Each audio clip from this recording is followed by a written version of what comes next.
fine Victorian mansion blocks rose above the level of the embankment's avenue of planes. How high? 60 feet? 80? Apart from the susurrus of ceaseless traffic, the occasional klaxon and whooping siren, he didn't feel as if he were in the middle of a huge city at all. The trees, the quiet force of the surging tidal river beneath his feet, that special luminescence that a body of water throws off, made him grow calmer. He'd been right to come to the river. Odd how these instincts mysteriously drive you, he thought. He walked back, his eye held by a clearly defined, attenuated triangle of waste ground to the west side of Chelsea Bridge, formed by the bridge itself, the water's edge, and the 4 lanes of the embankment. It was bulked out with vegetation, dense with long grass and thick, unpruned bushes and trees. He thought, idly, that such a patch of land must be worth a tidy fortune in this location, even a thin, long triangle of waste ground, and he built, in his mind's eye, a 3-story wedge of a dozen bijou balconied apartments. Then he saw that in order to achieve this, he'd have to cut down a huge fig tree close to the bridge, decades old, he reckoned, drawing nearer to it, its big, shiny leaves still growing, stiffly fresh. A venerable fig tree by the Thames, he thought. Strange. How had it been planted there, and what happened to the fruit? He conjured up a vision of a plate of Parma ham and halved fresh figs. Where had he eaten that? On his honeymoon in Portofino with Alexa? Or earlier, on one of his student holidays, perhaps?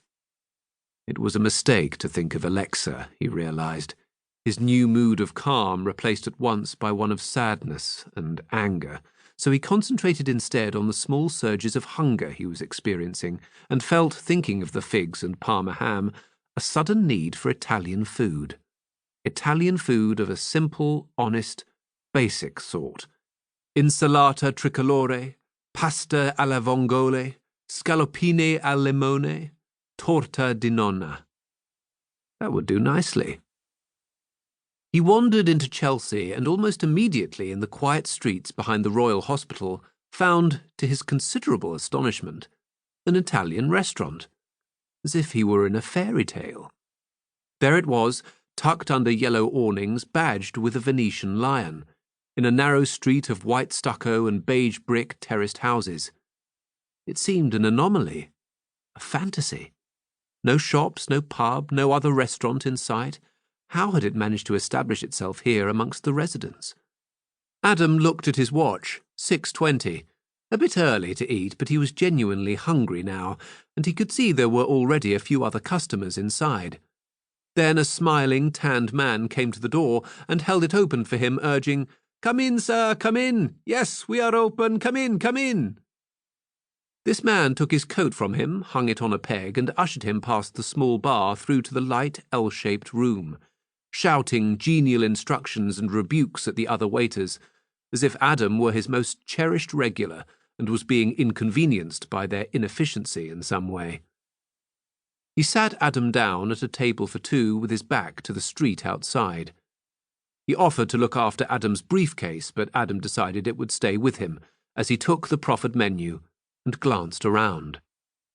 8 tourists, 4 men, 4 women, sat at a large round table, eating silently, all dressed in blue with identical blue tote bags at their feet, and there was another solitary man sitting 2 tables away along from him, who had taken his spectacles off and was dabbing his face with a tissue. He looked agitated, ill at ease in some way, and he glanced over as he replaced his spectacles. As their eyes met, the man gave that inclination of the head, the small smile of acknowledgement, the solidarity of the solitary diner, that says, "I am not sad or lonely. This is something that I have happily chosen to do, just like you." He had a couple of folders and other papers spread on the table in front of him. Adam smiled back. Adam ate the house salad, spinach, bacon, shaved parmesan, and a creamy dressing, and was halfway through his scallopini al vitello, green beans, roast potatoes on the side, when the other solitary diner leant over and